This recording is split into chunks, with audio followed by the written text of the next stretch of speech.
Episode opening സീനിൽ സാക്ഷാൽ carp ആളിപ്പോ കളത്തിലിറങ്ങിയിരിക്കുകയാണ്. എന്നെ തോൽപ്പിക്കാതെ ആർക്കും എയ്സിനെ രക്ഷിക്കാൻ കഴിയില്ല. അത് കേട്ട് ഒരു സെക്കൻഡ് എല്ലാവരും ഷൗക്കാവും. ഗ്രാൻഡ് കാർപ്പ് ആള് നിസ്സാരക്കാരനല്ല. കോൾഡി റോജർ ആളുമായിട്ട് ഡയറക്റ്റ് ആയിട്ട് ഫൈറ്റ് ചെയ്ത ഒരു സീനിയർ നേവി ഓഫീസറാണ് സാക്ഷാൽ കാർപ്പ്. അതുമാത്രമല്ല, കോൾഡി റോജറിന് എനിമിയായിരുന്ന ഷിങ്കിയായിട്ടും കാർപ്പ് ഫൈറ്റ് ചെയ്തിട്ടുണ്ട്.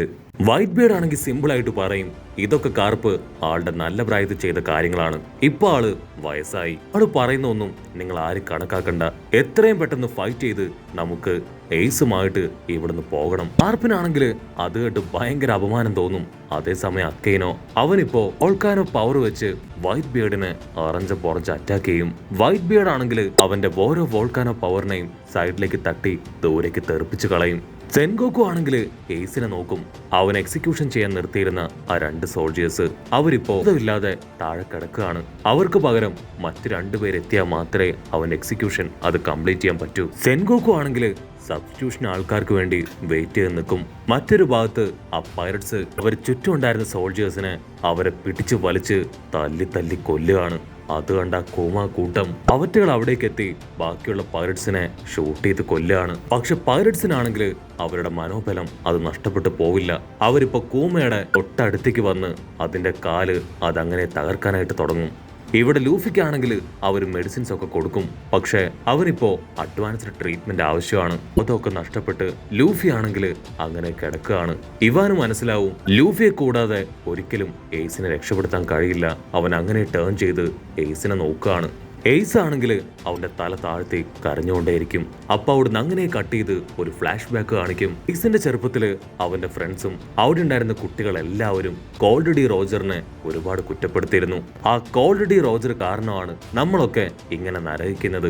അവനാണ് എല്ലാത്തിനും കാരണക്കാരൻ. മരിക്കുന്ന സമയത്ത് പോലും വെറുതെ മരിച്ചു പോകാനുള്ളതിന് പകരം വൺ പീസ് എന്ന് പറയുന്ന ഒരു ട്രഷറിനെ കുറിച്ച് പറഞ്ഞ് ആ കോൾഡി റോജർ ഒരുപാട് പൈററ്റുകളെ ഈ ലോകത്തിലേക്ക് കൊണ്ടുവന്നു. അവറ്റകളൊക്കെ ആ നിധിക്ക് വേണ്ടി കടലിൽ ചുറ്റിത്തിരിയാണ്. സത്യത്തില് ഈ ലോകം ഇത്രയും ബാഡ് ആക്കിയത് അത് മറ്റാരുമല്ല, ആ കോൾഡി റോജറാണ്. ാണെങ്കിൽ അത് കേട്ട് സഹിക്കില്ല. അവൻ ഓടി വന്ന് അവരെ എല്ലാവരെയും പിടിച്ച് അച്ചറം പൊച്ചറം ഇട്ടിക്കും. അതിനുശേഷം ഒരുപാട് വിഷമത്തില് ദൂരെ ഒറ്റയ്ക്ക് പോയിരിക്കും. അപ്പോഴായിരിക്കും അവൻ അന്ന് വളർത്തിക്കൊണ്ടിരുന്ന അവന്റെ വളർത്തച്ഛൻ എയ്സിന്റെ അടുത്തേക്ക് വരിക.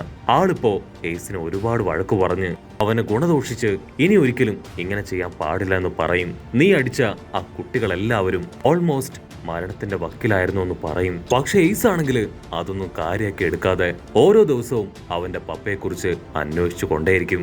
ഒരാള് പോലും എയ്സിന്റെ പപ്പയെക്കുറിച്ച് നല്ലത് പറയില്ല.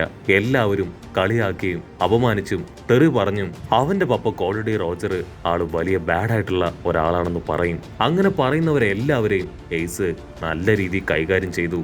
അങ്ങനെ ഇടിയൊക്കെ ആയിട്ട് ദിവസങ്ങൾ കടന്നു പോകുമ്പോഴായിരിക്കും ഈ വാർത്തയൊക്കെ അറിഞ്ഞ് നമ്മുടെ കാർപ്പ് എയ്സിനെ കാണാൻ വരിക. പക്ഷെ എയ്സ് ആണെങ്കിൽ വലിയ മൈൻഡ് ഒന്നും ചെയ്യാതെ കാർപ്പിന് നേരെ മുഖം തിരിച്ചിരിക്കും. എയ്സ് ചോദിക്കും, നിങ്ങൾക്കൊരു ഗ്രാൻഡ് ചൈൽഡ് ഇല്ലേ? അവനിപ്പോ ഹാപ്പിയാണോ? അതിന് കാർപ്പ് പറയും അതെ. അടുത്തതായിട്ട് എയ്സ് ചോദിക്കും, ആക്ച്വലി എന്റെ പപ്പ ആളൊരു ബാഡായിട്ടുള്ള ആളാണോ? ഞാന് ഈ ഭൂമിയിലേക്ക് ജനിക്കാൻ ഒട്ടും യോഗ്യതയില്ലാത്ത ഒരാളാണോ? കട്ട് ചെയ്ത വീണ്ടും ഇപ്പൊ പ്രസന്റ് കാണിക്കും. കാർപ്പിനാണെങ്കിൽ ആദ്യമായിട്ട് എയ്സിനെ ഓർത്ത് അഭിമാനം തോന്നും. എയ്സിനെ രക്ഷപ്പെടുത്താൻ ഇപ്പൊ ഒരുപാട് ആൾക്കാർ നേവിയായിട്ട് ഫൈറ്റ് ചെയ്യാണ്. ഇവിടെ ഇവാനാണെങ്കിൽ ലൂഫിയോടെ റെസ്റ്റ് ചെയ്യട്ടെ, തൽക്കാലം നമുക്ക് പോയി എയ്സിനെ പ്രൊട്ടക്ട് ചെയ്യാന്ന് പറഞ്ഞ് മുൻപോട്ടേക്ക് നടക്കുമ്പോഴേക്കും ലൂഫി ആണെങ്കിൽ അവന്റെ കാലിൽ പിടിക്കും. ഇവാൻ പ്ലീസ്, എനിക്ക് അവസാനമായിട്ട് ഒരു ഹെൽപ്പ് വേണം. അവിടുന്ന് അങ്ങനെ ബ്ലാക്ക് ഔട്ട് ചെയ്ത എല്ലാവരും എയ്സിനെ രക്ഷിക്കാൻ അവന്റെ അടുത്തേക്ക് പാഞ്ഞടുത്തു കഴിഞ്ഞു. ഇവിടെ ഇവാൻ ആണെങ്കിൽ ലൂഫി ചോദിച്ച ആ ഒരു ഹെൽപ്പ് അത് കേട്ട് ഷോക്കാവും. നോ, എന്നെ കൊണ്ട് പറ്റില്ല, അതൊരിക്കലും ഞാൻ ചെയ്യില്ല എന്ന് പറയും. അങ്ങനെ ചെയ്ത അത് വലിയ അപകടമാണ്. പക്ഷെ ലൂഫി അവൻ ഇവാന്റെ കാലിൽ വീണ് അങ്ങനെ കെഞ്ചും. ഇവിടുന്ന് അങ്ങനെ ബ്ലാക്ക് ഔട്ട് ചെയ്ത ഇപ്പൊ ബഗ്ഗിയെ കാണിക്കും. അവനാണെങ്കിൽ പതിയെ കണ്ണു തുറന്ന് നോക്കും. അവന് ചുറ്റും അവന്റെ അസിസ്റ്റൻസ് പൈററ്റ്സ്. അവൻ ചോദിക്കും, എനിക്ക് എന്താ പറ്റിയേ? ഞാൻ എങ്ങനെയാ രക്ഷപ്പെട്ടു വന്നേ? ഉടനെ പൈററ്റ്സ് ആണെങ്കിൽ നടന്ന കാര്യമെല്ലാം അവനോട് പറയും. ആ ഒരു ഐസ് അത് അക്കൈനോയുടെ വോൾക്കാനോ പവറിൽ ഉരുകി നിങ്ങൾ വെള്ളത്തിലേക്ക് പോയി. അവിടുന്ന് ഞങ്ങളാണ് വെള്ളം കുടിച്ച് മരിക്കാറായ മാസ്റ്റർ നിങ്ങളെ പുറത്തേക്ക് വലിച്ചെടുത്ത് ഇവിടേക്ക് കൊണ്ടുവന്നത്. പക്ഷെ അവരപ്പോഴും ബഗ്ഗിയെ വാഴ്ത്തിപ്പാടിയും അവന്റെ പേര് വിളിച്ചു പറഞ്ഞും ചേർ ചെയ്തോണ്ടേയിരിക്കും. ബഗ്ഗിയാണെങ്കിൽ വാല് മുറിയാതെ പതിയെ എഴുന്നേറ്റ് നിൽക്കും. കുഴപ്പമില്ല, നിങ്ങളും എന്റെ കൂടെ നടന്ന് കുറച്ച് പവറൊക്കെ വെച്ചു കഴിഞ്ഞു. ഓക്കെ, ആ നമ്പർ 3 അവൻ ഇവിടെ എവിടെയെങ്കിലും നിങ്ങൾ കണ്ടോ? അതിനവര് പറയും അവൻ അവസാനമായി കണ്ടത് ആ വാളിന്റെ അടുത്താണ്. പിന്നീട് അക്വൈനോയുടെ ആ വലിയ അറ്റാക്കിന് ശേഷം അവൻ എവിടെയാണെന്ന് ഞങ്ങൾക്ക് അറിയില്ല. ബഗ്ഗിക്ക് അത് കേൾക്കുമ്പോൾ തന്നെ പിടികിട്ടും നമ്പർ 3 അവൻ രക്ഷപ്പെട്ട് എവിടേക്കോ പോയെന്ന്. അതിനുശേഷം ബഗ്ഗി ഇപ്പൊ ചുറ്റും നോക്കും. റീസൈക്ലിംഗ് വാള് അതാണ് അവനിപ്പോ ചുറ്റും കാണുക. ഇതെങ്ങനെ സംഭവിച്ചു? ഈ വാൾ അത് എവിടുന്ന് വന്നു? അതിന് വീണ്ടും അസിസ്റ്റൻസ് പൈലറ്റ് പറയും ഇത് ആ നേവിക്കാര് ക്രിയേറ്റ് ചെയ്ത വാളാണ്. ഇത് ഭയങ്കര സ്ട്രോങ് ആണ്. ഇതിനപ്പുറത്തേക്ക് പോവാൻ ഭയങ്കര ബുദ്ധിമുട്ടാണ്. പക്ഷെ കുഴപ്പമില്ല, വൈറ്റ് ബേർഡും ടീമും ചേർന്ന് ആ ഓർ ജയന്റ് അവന്റെ സപ്പോർട്ട് കൊണ്ട് നേവി ബേസിലേക്ക് പോയി കഴിഞ്ഞു. അത് കേട്ട് ഉടനെ നമ്മുടെ ചെക്കൻ ബഗ്ഗി അവനാണെങ്കിൽ ഇപ്പൊ ഭയങ്കര കോൺഫിഡൻസിൽ ആ നേവിക്കാർക്ക് നേരെ കൈ ചൂണ്ടു. ഹേയ്, നിങ്ങളൊക്കെ ഭയങ്കര ലോക്കലാണ്. എന്റെ പവറിന് മുൻപിൽ ഈ വാളല്ല, ഇതിനെ കഴിഞ്ഞ് ഡബിൾ പവറുള്ള വാള് വന്നാലും ഒരു ചുക്ക് സംഭവിക്കാനില്ല. ഞാൻ തറപ്പിച്ചു പറയുന്നു, തീർച്ചയായിട്ടും നിങ്ങളുടെ ഈ വാള് തകർത്ത് നിങ്ങളെ ഞാൻ തോൽപ്പിക്കും. ഇവിടുന്ന് അങ്ങനെ കട്ട് ചെയ്ത അക്കൈനോയെയും വൈറ്റ് ബിയർഡിനെ കാണിക്കും. അവർ രണ്ടുപേരും ആണെങ്കിൽ ഒരുപാട് നേരമായി രണ്ടുപേരുടെ ഫുൾ സ്ട്രെങ്ത് എടുത്ത് പരസ്പരം ഏറ്റുമുട്ടുകയാണ്. ഉടനെ വൈറ്റ് ബിയർഡ് ആണെങ്കിൽ ഇപ്പൊ രക്തം ഛർദ്ദിച്ച് താഴേക്ക് ഇരിക്കുകയാണ്. മാർക്കോയ്ക്കാണെങ്കിൽ അത് വിശ്വസിക്കാനാവുന്നില്ല.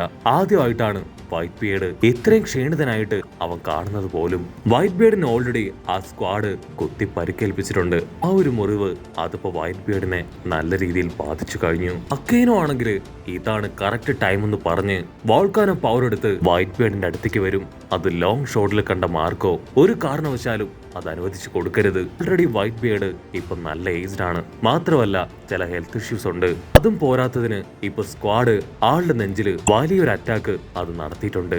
ഈ ഒരു കണ്ടീഷനിൽ തീർച്ചയായിട്ടും വൈറ്റ് ബിയർഡിന് സഹായം ആവശ്യമാണ്. മാർക്കോയെ കണ്ട കിസറു അവനാണെങ്കിൽ ഇപ്പൊ അവന്റെ പവർ ഉപയോഗിച്ച് മാർക്കോയുടെ പുറകില് അറ്റാക്ക് ചെയ്യും. ഡയമണ്ട് ജോസും ആണെങ്കിൽ ആ കാറ്റ് കണ്ട് ഷോക്കായി അവരുടെ അടുത്തേക്ക് ഓടാൻ നോക്കുമ്പോഴായിരിക്കും അവക്കിജി അവന്റെ പവർ വെച്ച് ഇപ്പൊ ഡയമണ്ട് ജോസുവിനെ അങ്ങനെ ഫ്രീസ് ആക്കുകയാണ്. ഇവിടെ അക്കൈനോ ഇത് നിന്റെ അവസാനത്തെ ദിവസമാണ്.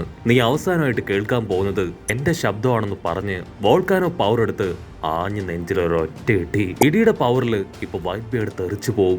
എയ്സ് ആണെങ്കിൽ അത് കണ്ട് ഡാഡിയുടെ പേര് വിളിച്ച് നിലവിളിക്കും. ഈ കാഴ്ചയെല്ലാം കണ്ട് ഇപ്പൊ എൽമ പോവും. അവൻ കണ്ണാടി പയ്യനോട് പറയും നമ്മളിപ്പോ ആവേശത്തിനൊന്നും ചെയ്യാൻ നിൽക്കണ്ട. വൈറ്റ് ബിയർഡിന്റെ കാര്യത്തില് ഏകദേശം തീരുമാനമായി. അതുപോലെ തന്നെ അവന്റെ കമാൻഡേഴ്സിനെയും നേവി കമാൻഡേഴ്സ് അടുത്തരായിട്ട് പിടിച്ചു കഴിഞ്ഞു. ഇനി അവർക്ക് ജയിക്കാൻ ചാൻസ് വളരെ കുറവാണ്. ഇപ്പൊ ലൂഫിയും അൺകോൺഷ്യസ് ആയിട്ട് ഒരു ഭാഗത്ത് കിടക്കുകയാണ്. 99.9% നമ്മൾ നേവിക്കാർ മാത്രമേ ഇതിൽ ജയിക്കൂ. പക്ഷെ കണ്ണാടി പയ്യനാണെങ്കിൽ അപ്പോഴും ഭയങ്കര കുറ്റബോധം. കാരണം ഈ ഒരു വാറിൽ അവനായിട്ടൊന്നും ചെയ്തിട്ടില്ല. അവൻ ലൂഫിയോട് എനിക്ക് വൈസ് അഡ്മിറൽ ആവണം എന്ന് പറഞ്ഞ കാര്യമൊക്കെ ഓർത്ത് അപമാനിതനായി തല താഴ്ത്തി നിൽക്കും. അതേസമയം ഇവിടെ ഇവാൻ അവനാണെങ്കിൽ നിസ്സഹായനായിട്ട് നിൽക്കുകയാണ്. കാരണം ലൂഫി ചോദിച്ച ആ സഹായം മറ്റൊന്നുമല്ല, അവന്റെ ബോഡിയിൽ ആ എനർജി ഹോർമോൺ അത് ഇഞ്ചക്ട് ചെയ്യുക എന്നതാണ്. അങ്ങനെ ചെയ്ത അത് ലൂഫിയുടെ ലൈഫിന് വലിയ ആപത്തുണ്ടാവും. പക്ഷെ ലൂഫി ആണെങ്കിൽ അടിച്ചു പറയും ഞാൻ മരിച്ചാലും കുഴപ്പമില്ല, എനിക്ക് എന്റെ ബ്രദറിനെ രക്ഷിച്ചേ പറ്റൂ. സോ കാര്യത്തില് മറ്റൊരു ഓപ്ഷനും ഞാൻ സ്വീകരിക്കില്ല. എനിക്കിപ്പോ തന്നെ എനർജി ഹോർമോൺ അത് നീ ഇഞ്ചക്ട് ചെയ്തേ പറ്റൂ. ഇവാനാണെങ്കിൽ ഇപ്പൊ വേറെ വഴിയില്ലാതെ അവന് ഒരുപാട് ചീത്തയൊക്കെ വിളിച്ച് ആ എനർജി ഹോർമോൺ അത് അവന്റെ ബോഡിയിലേക്ക് നൽകുകയാണ്. നല്ല എനർജിയില് ലൂഫി ചാടി എഴുന്നേറ്റ് ഇപ്പൊ ഏസിന്റെ പേര് വിളിക്കും. അത് കേട്ട് എല്ലാവരും അവനെ തന്നെ നോക്കി നിൽക്കുന്നതോട് കൂടെ ഈ ഒരു എപ്പിസോഡും അവസാനിക്കുന്നു. എപ്പിസോഡ് ഇഷ്ടപ്പെടുകയാണെങ്കിൽ തീർച്ചയായിട്ടും ലൈക്ക് ചെയ്യാനും കമന്റ് ചെയ്യാനും ഷെയർ ചെയ്യാനും മറക്കല്ലേ. അടുത്തൊരു അടിപൊളി എപ്പിസോഡുമായിട്ട് കാണുന്നവരെ it's me with Mallu episode.